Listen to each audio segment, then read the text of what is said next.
పనిచేసింది గత ప్రభుత్వం మరి బీఆర్ఎస్ పార్టీ అని మనం చేస్తున్నాం. కొన్ని లెక్కలు చెప్తే మీరు ఆశ్చర్యపోతారు. కాళేశ్వరం ప్రాజెక్టుకి 94,000 కోట్లు ఖర్చు పెట్టింది. 94,000 కోట్లు ఖర్చు పెట్టింది. మొత్తం కొత్త ఆయకట్టు ఎంత? 1,00,000 ఎకరాలు కూడా లేదు. మీ జిల్లాలో 27,500 కోట్లు ఖర్చు పెట్టి Palamuru Rangareddy lift irrigation scheme ద్వారా ఒక్క ఎకరం ఆయకట్టు కూడా కొత్త ఆయకట్టు రాలేదు.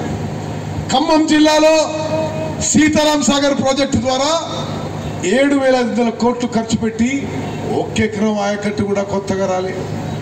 అంటే లక్షల కోట్లు ఖర్చు పెట్టి కేవలం వాళ్ళ కమిషన్ల కక్కుర్తి కోసం, వాళ్ళ జేబులు నింపుకోవడం కోసం గత ప్రభుత్వం పనిచేసిన విషయం నేను మరోమారు మనం చేస్తున్నాను.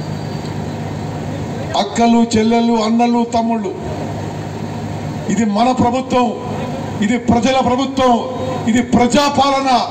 తప్పనిసరిగా ఇక్కడున్న ప్రతి అన్న, తమ్ముడు, అక్క, చెల్లెలు ఈ వేదిక మీద మాటిస్తున్నాం. మన పరిపాలన పూర్తి పారదర్శకత ఉంటుంది, పూర్తి నిజాయితీతో ఉంటుంది, నిరుపేదల జీవితాల్లో వెలుగులు నింపే విధంగా ఉంటుందని చెప్పి మనం చేస్తున్నాం. 7 సార్లు వరుసగా ఎన్నికలు గెలిచిన ఏకైక వ్యక్తిగా తెలంగాణలో వంశీచంద్ర రెడ్డి గారు మహబూబ్ నగర్ ఎంపీగా భారీ మెజార్టీతో గెలవబోతుందని చెప్పి మనం చేస్తున్నాము. అన్నలు, తమ్ముళ్ళు, అక్కలు, చెల్లెలు, ఒకే ఒక విషయం నేను ఒకటి చెప్పి ముగించుకుంటున్నా. చాలా లేట్ అయిపోయింది.